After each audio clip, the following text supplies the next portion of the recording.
Hello, everybody. Welcome back to Behind the Rink. I am your host, Hunter. It is a lovely Saturday afternoon, and I just wanted to say beforehand, Happy Easter, everybody. Hope you're all having a great day. And yeah, so in this episode, we're going to dive into a little bit of what happens behind the scenes once the season ends, things that you guys might not fully know about. And yeah, so I'm really excited to have you all on here, and let's dive into it.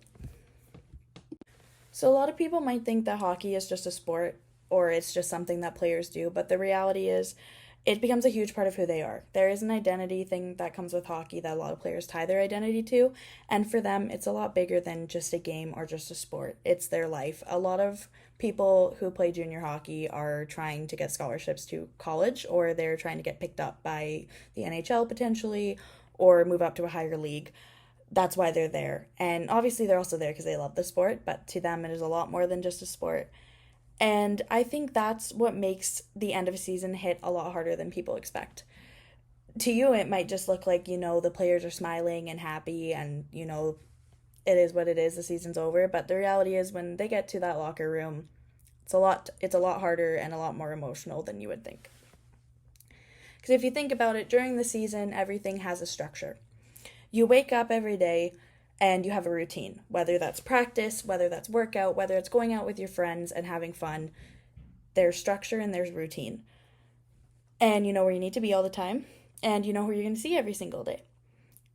Your entire routine essentially is built around hockey. And then suddenly one day, it just stops.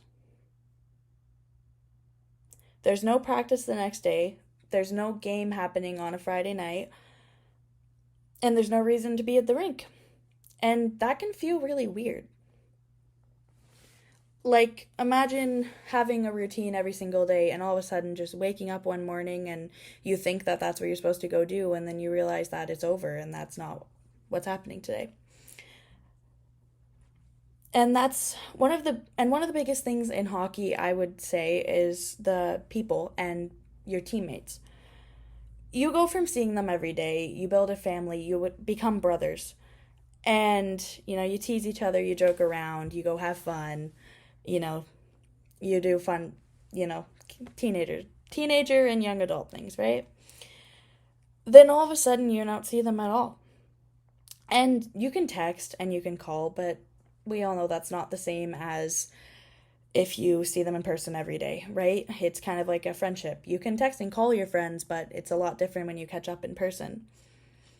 And that daily connection, I feel like for players is really important, especially if you're not from the country that you're playing hockey in. I feel like that community really builds solid for you.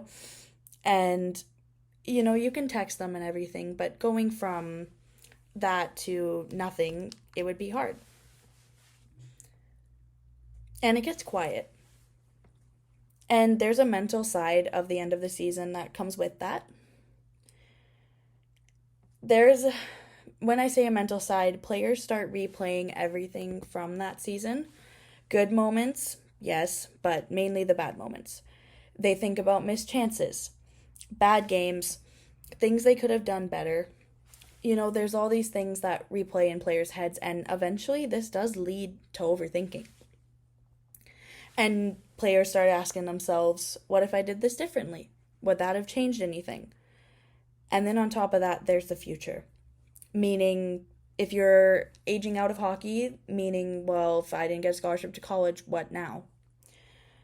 And it could also be things like, am I coming back to the same team?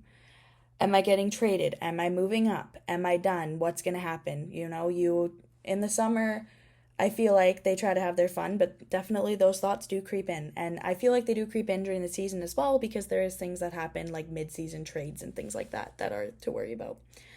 There's a lot that players don't control. So when you combine all of that, losing your routine, missing your team, replaying the season, and not knowing what's next, it can be really overwhelming. Even if players don't show it, it is very overwhelming when the season ends. And that's the thing that most players don't talk about. Because in hockey culture, you're kind of expected to just move on and shove it down and tough it out. And the reality is, it's not always that simple. The more you shove things down, the worse it is going to get. And so I feel like when it's the end of the season, you're having those thoughts and, worrying about things, the worst thing you can do is shove it down. And having the support of, when you're back home, you have your family and everything, but when you're here, you have the support of all your teammates, right, who are going through the same thing, and you can all help each other through it. You do the highs and lows together, but the season comes to an end, and you don't have that anymore, and it's hard to try and navigate it all on your own. And so for players, it's a very mental and emotional part. And if you're a graduating player, like if you are aging out of hockey, so I believe in British Columbia Hockey League that's 20 years old. If you are aging out and you're not going off to college, you're going to start questioning, well, what do I do now? Right? Because your life just goes back to how it was before.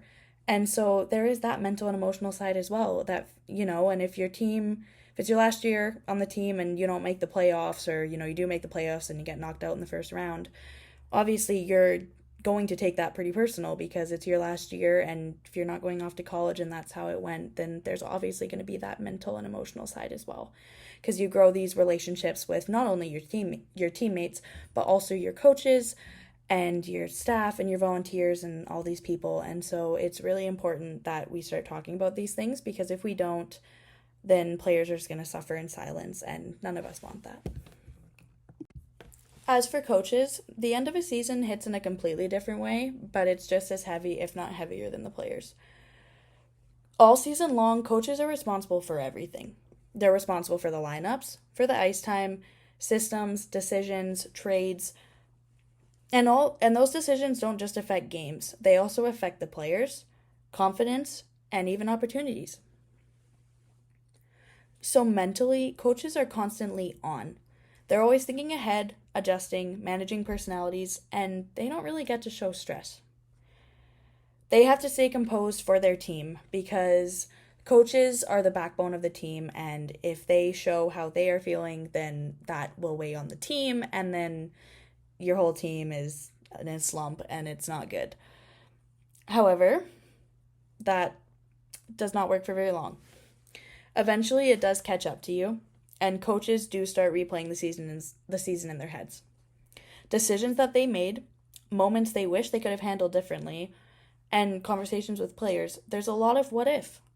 What if I changed that line? What if I gave that new player more opportunity? What if I handled that situation differently? And even if it was a good season, those thoughts are still going to pop up for a coach. And I personally applaud coaches. I think that they have a pretty hard job in hockey, because you are managing at least 20 kids per season, and you have to decide in split seconds of what you're going to do. If your team's down, 2-0 in the third period or second period, obviously you have to figure out how you're going to help get that score up, right? And I think that coaches have it really hard, and I think that is true, that they don't show a lot of emotion, because they can't show how they're feeling, because if they do, then they worry about bringing their whole team down with them, and that's not what we want. But at the same time, there's also pride that comes with being a coach when the season ends.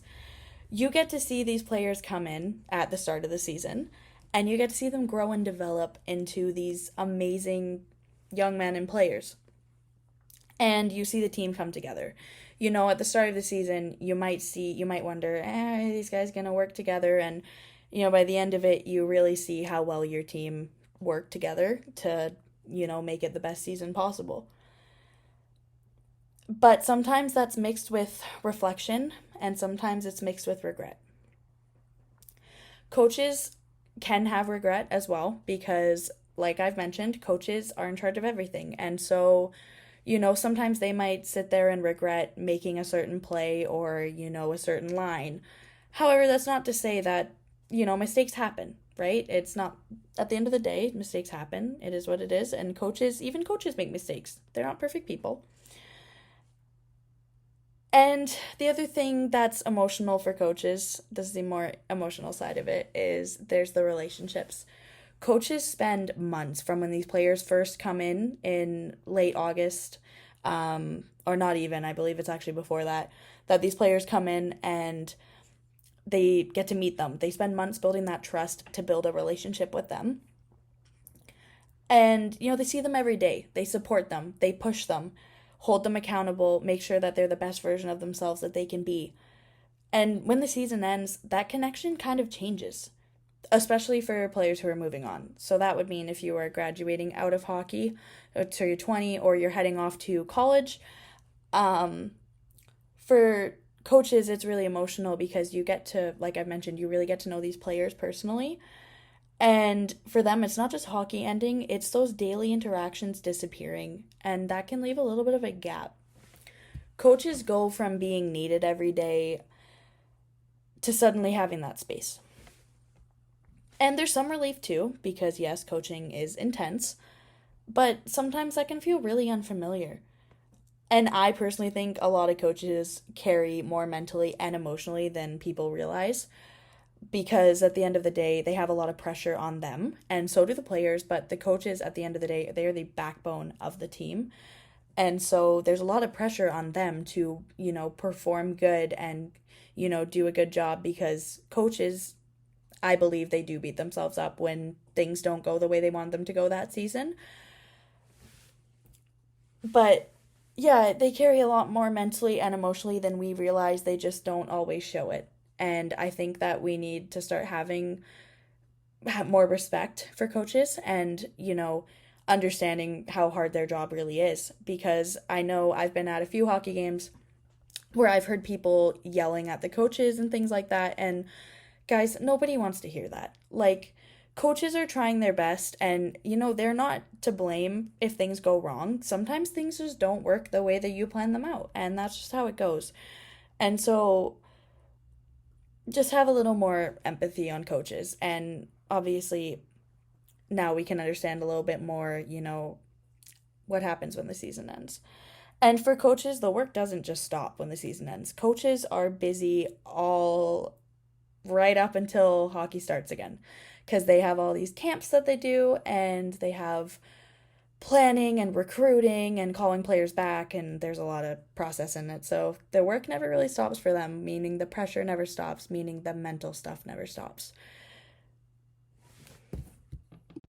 And then there's the billets. So for those of you who are new to hockey, if you're listening to this, billets are families that live in the city that the player's playing hockey on, and they are essentially where they take the player in as family and they provide them with food, a place to live, support.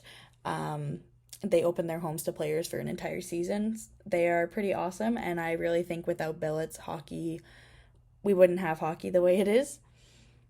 And it's the most overlooked part of all of this. Obviously, there's the mental and emotional side of the players, there's the mental and emotional side of the coaches, but what about the billets? No one really ever thinks about what happens to the billets when the season ends. Well, if you think about it, they open their homes to players for an entire season, and over time, it becomes more than just a place to stay. It turns into a routine. You have an extra plate at the table, you talk after games, you're seeing each other every day, you're getting out and doing stuff with them, showing them around your city, those kinds of things. They become part of your household, part of your daily life. And then the season ends. And just like that, everything changes. The house gets quieter, that extra plate isn't at the table anymore, and the room that they stayed in is empty. And it's really not a small adjustment. You go from having an extra person in your house to it being completely quiet. I mean, if you have other kids, obviously it's not going to be quiet, but you're going to miss that other person that was always there. Because at the end of the day, for billets, it's not just about hockey, it's about that relationship that was built over months. Billets take these players in before the season starts, and they make sure that these players feel so at home and comfortable and that they are, they feel as at home as they can. And, they build that bond. And if you have kids, your kids really build a bond with these players and they look up to them as role models, right? And so if you have kids, there's not even just the billet parents, it's also the billet kids. They really grow a bond with them, and when the season ends, it's emotional. Billets really do care about their players. They're there for them through everything, the highs and lows, the wins, the losses, the injuries, the recovery, everything. They support them through everything. And so it's obviously sad when they leave and it's emotional, but there's also pride and there's also the feeling of letting go. And I don't think people talk enough about that side of it because looking from the outside as a fan, it just looks like a player going home, right? We don't really think too much about it. But inside that house, it can really feel like something is missing. Because, like I said, they take these players in and they become like family. And so it's almost, I would think it's almost like having another kid and your kid goes off to college, right? Obviously, you're going to be very sad to let them go, but you also know that, it's a possibility of them always coming back and visiting. There's a chance that they're going to come back to the same team next year and you might get them as a billet again. Who knows, right? And then another thing with billets, there's always a question of what's next. Do you stay in touch with your billet? Do you billet again next season? There's a bit of an emotional reset that kind of has to happen, and it's quite a unique experience. Because when you first bring that player in your home, you know you're building a connection that is temporary. You know that that player is not going to be there long term. They are there from September to April, and if they make it to the playoffs, then they are there until the playoffs are done. But even though it's only temporary, that really doesn't make it any less real than anything else. It it doesn't, because at the end of the day, it doesn't matter how long or how short you've known somebody. When you're bringing someone into your home and they're living in your house, you're going to obviously grow a bond and it's going to be emotional. I have seen it firsthand at multiple times. I've seen it firsthand. It is very emotional when you have to let your players go, but at the same time, you know that they're going to do great things. And like I said, there's always the possibility of getting the same billet. And obviously, when it ends, it can leave a way bigger impact than people expected. Like I said, if you have kids and you're billeting, if you have kids and you're billeting, like I said, they look up to your player as a role model and, want to be like them. And there's a big impact that comes with billeting as well, not even just for the billet families, but for the kids, you know. And so it does leave a lot of big impacts. And I think that it's something that we really need to start acknowledging billets for, is that they do a lot during the season for the players and for the team. And I just think that we all need to kind of look at the different perspectives of what happens after the season, because as fans, it's just over for us and that's the end of it. But it's harder for billets and coaches and players and volunteers and all of these things, right? And so it's really important that we start having these conversations, because if we don't, then players are just going to keep toughing it out and we're going to keep having a mental problem in hockey, and that's not what anybody wants to see right now. Unfortunately, in hockey culture, players are told to just tough it out, shove it down, don't talk about it. But unfortunately, that's just not possible, right? If we don't talk about these things that happen after the season, we are going to continue having a mental health crisis in hockey, and we don't want that, right? Like, that's exactly why I created this podcast. I want to show you guys the side of hockey that you might not see, and even if you absolutely hate that, it needs to happen, because there has been so many instances in hockey with mental health and players stepping out or players committing, and none of us really want to see that, right? Like, I want to see these conversations become more normalized, and that's why I created this. I didn't create it to, bash on hockey and everything, because I love hockey. It's my favorite sport, but the culture needs to change. And that's why today I'm sharing with you guys what happens kind of after the season ends, because to you guys, it might just look like, oh, the season's over. Okay, well, it's time to go back to normal life until September. But for the players and everyone else, it never stops. Those feelings and that sadness and all those types of things, right? And so we need to have these conversations. At the end of the day, hockey's not just a sport, and it doesn't not just happen on the ice. hockey for players, billets, and coaches, it's a way of life. And the mental and emotional toll that the end of the season has on you, it might just stop for us as fans. But for players, staff, coaches, billets, everybody else, it doesn't stop. Those feelings of regret, those feelings of pride, those emotional letting go of players, and all these types of things, they stop for us, they don't stop for players and everyone else. And it's really important that we have these conversations because if we don't, nothing is going to come out of it, right? And so with that being said, I really appreciate everybody who has supported me along the way here and everyone who tuned into today. I hope this has an impact on you, even if it's something as little as just sharing the podcast. And I hope you all have a lovely Easter, and I will see you again next week. Goodbye.